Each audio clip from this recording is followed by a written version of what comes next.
8월 2일 수요일 죽을 몸도 살리시리라는 제목으로 로마서 8장 1에서 17절의 말씀입니다. 사랑의 하나님 감사합니다. 오늘도 말씀 묵상의 시간을 주심에 감사합니다. 이 시간을 통하여서 하나님의 말씀이 들리고 복음이 들리기 원합니다. 말씀대로 믿고 살고 누린 인생이 되게 하시고 이 시간도 우리와 함께하여 주시옵소서. 감사드렸고 예수님의 거룩하신 이름으로 기도드립니다. 아멘. 본문의 말씀입니다. 그러므로 이제 그리스도 예수 안에 있는 자에게는 결코 정죄함이 없나니 이는 그리스도 예수 안에 있는 생명의 성령의 법이 죄와 사망의 법에서 너를 해방하였습니다. 율법이 육신으로 말미암아 연약하여 할 수 없는 그것을 하나님은 하시나니 곧 죄로 말미암아 자기 아들을 죄 있는 육신의 모양으로 보내어 육신의 죄를 정하사 육신을 따르지 않고 그 영을 따라 행하는 우리에게 율법의 요구가 이루어지게 하려 하심이니라. 육신을 따르는 자는 육신의 일을, 영을 따르는 자는 영의 일을 생각하나니 육신의 생각은 사망이요 영의 생각은 생명과 평안이니라. 육신의 생각은 하나님과 원수가 되나니 이는 하나님의 법에 굴복하지 아니할 뿐 아니라 할 수도 없음이라. 육신에 있는 자들은 하나님을 기쁘시게 할 수 없느니라. 만일 너희 속에 하나님의 영이 거하시면 너희가 육신에 있지 아니하고 영에 있나니 누구든지 그리스도의 영이 없으면 그리스도의 사람이 아니라. 또 그리스도께서 너희 안에 계시면 몸은 죄로 말미암아 죽은 것이나 영은 의로 말미암아 살아있는 것이니라. 예수를 죽은 자 가운데서 살리신 이의 영이 너희 안에 거하시면 그리스도 예수를 죽은 자 가운데서 살리신 이가 너희 안에 거하시는 그의 영으로 말미암아 너희 죽을 몸도 살리시리라. 그러므로 형제들아 우리가 빚진 자로 돼 육신에게 져서 육신대로 살 것이 아니니라.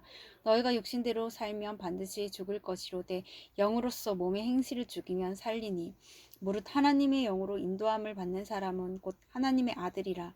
너희는 다시 무서워하는 종의 영을 받지 아니하고 양자의 영을 받았으므로 우리가 아빠 아버지라고 부르짖느니라.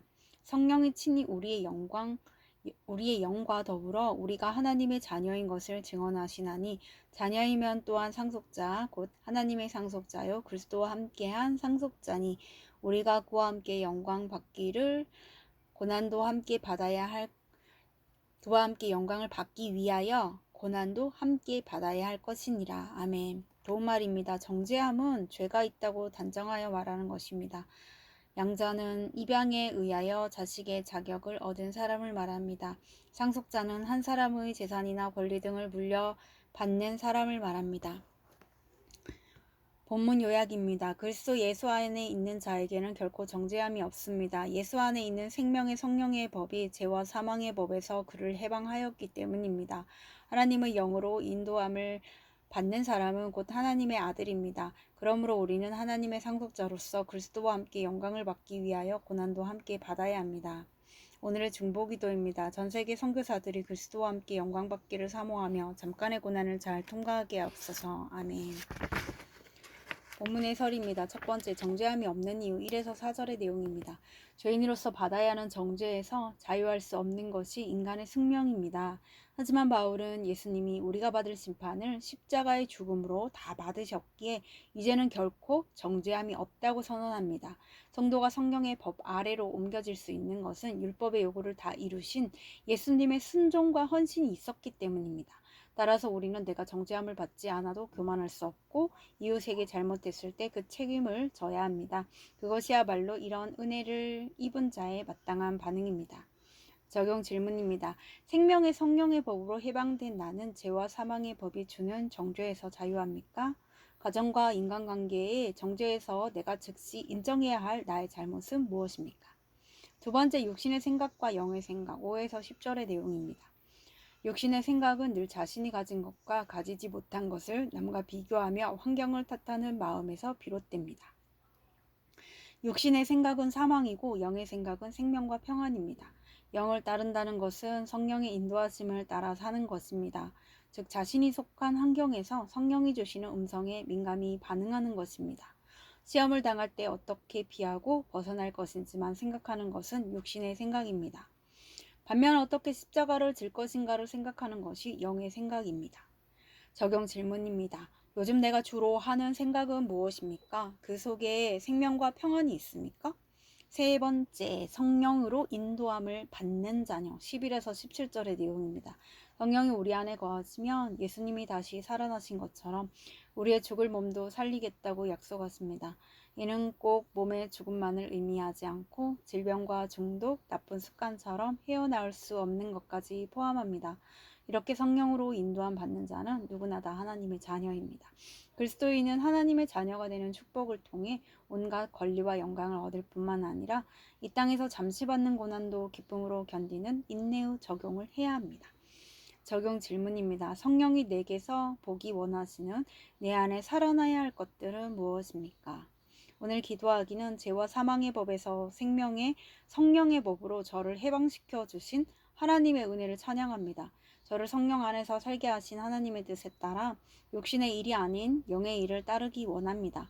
고난 중에도 끝까지 말씀으로 성령의 인도하심을 받을 수 있게 인도해 주옵소서. 아멘.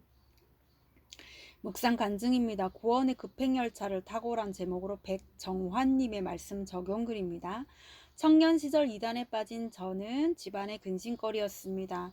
가족 간의 끊임없는 갈등을 지켜본 삼촌은 예수와 교회 때문에 이런 분란이 일어났다며 교회와 목사님들을 비난하며 경멸했습니다. 이렇게 저는 주위 사람들을 실족하게 하는 자였습니다. 그러나 하나님의 은혜로 이단에서 나온 저는 믿음의 공동체로 인도되어 양육을 받으면서 예수님이 아닌 내가 주인이 되어 살고자 했음을 회개하게 되었습니다. 그러나 이후에 삼촌과는 신앙생활에 관해 어떤 대화도 하지 않고 그것을 서로에 대한 배려로 여기며 살았습니다. 그러다 어느 날 저는 외삼촌이 암으로 입원하셨다는 소식을 듣게 되었습니다. 그동안 공동체에서 수없이 듣고 보아온 구원의 간증이 생각나 그날로 급행열차를 타고 부산으로 향했습니다. 병실 앞에는 숙모님이 다니시는 교회의 부목사님이 와 계셨지만 삼촌의 완강함에 복도에서 머뭇거리고 계셨습니다. 병실에 들어간 저는 삼촌, 우리 모두 죽게 될 테지만 천국은 있고 영원한 심판도 부활도 있어요. 예수 믿고 천국 가셔야 천국에서 만날 수 있어요. 저도 잘못된 길을 돌아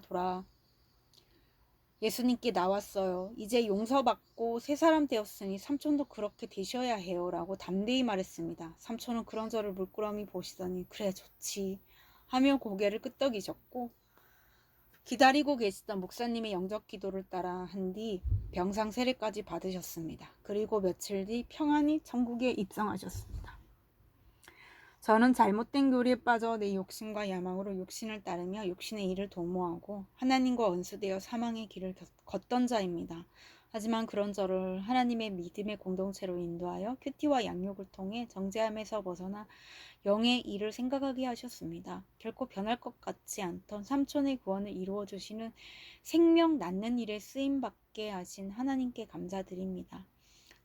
이분에 적용하기는 가족 모임에 참석해 저의 부끄러운 과거를 솔직히 나누고 큐티인을 전하겠습니다. 세상 성공을 바라는 육신의 생각으로 두 딸에게 잔소리하기보다 자녀들의 말을 잘 듣고 공감해 주겠습니다. 입니다.